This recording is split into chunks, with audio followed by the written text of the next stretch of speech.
Chapter 12. The movie was only a little over half over when Jade slumped and leaned against him. That's when he realized she'd fallen asleep.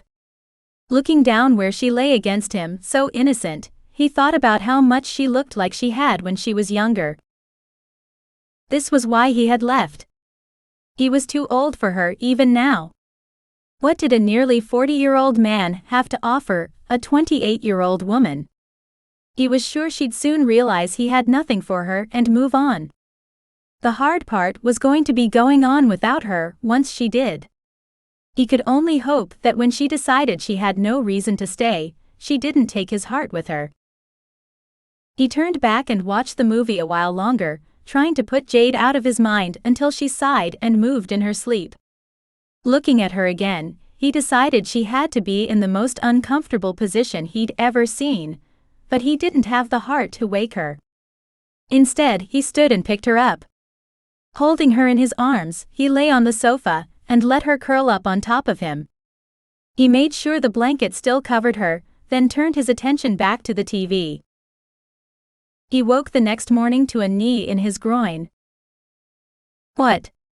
Jade's voice was thick with sleep. "Where am I?" "You're at my place," Steve murmured, wrapping his arms around her as he tried to keep her still. "Now quit moving before you geld me." She stilled. "I remember now," she said softly. "I fell asleep watching the movie. How did we end up like this?" "You looked uncomfortable, so I moved you. I intended to get you another blanket when I went to bed, but I fell asleep too." "What time is it?" she asked. Looking at the clock on the wall, he was surprised at how late it was. "Crap, almost 7. I need to get moving."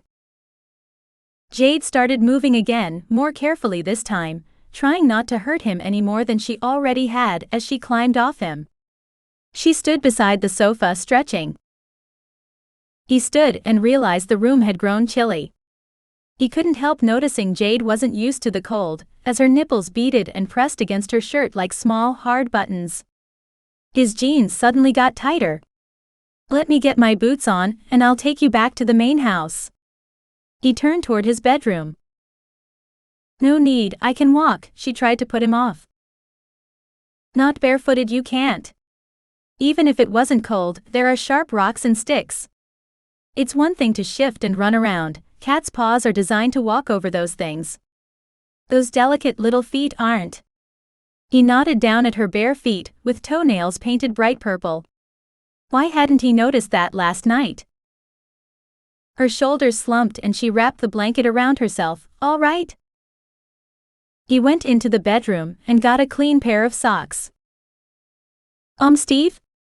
He heard her call as he sat down to put on his boots. There was something different about her voice. Sighing, he picked them up and went to see what she needed. "Yeah?" he asked, stepping back into the front room. "You're right. I won't be going up to the main house myself." She turned away from the window to look at him, her eyes wide. "What's out there?" he asked, his brow furrowing.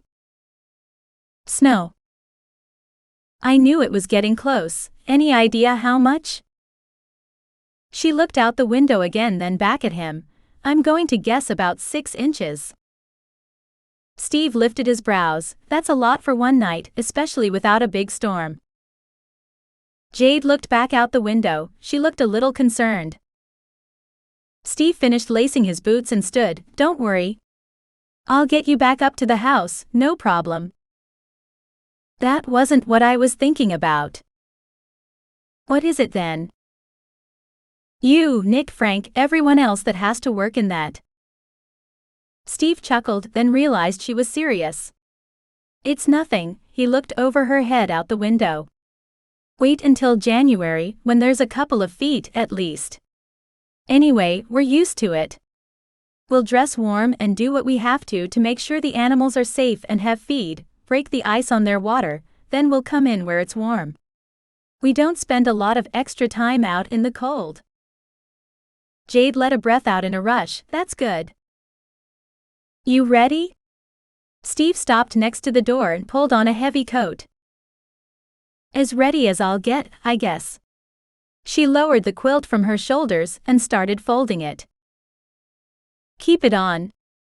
It's gonna be a lot colder out there now than it was last night, you'll need it. JV wrapped the quilt back around herself, pulling it snug as she went to the door. Steve picked her up and swung her easily into his arms. Outside, he pulled the door shut and headed down the stairs. He took extra care because of ice as he stomped toward the main house, breaking a trail as he went. A couple of trips and the path will be well beaten again, he said, as he made slow progress over the short path.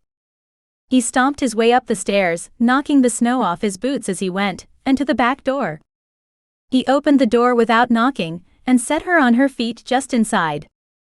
I've got some things I've got to do, I'll see you later, he said, then turned and walked away.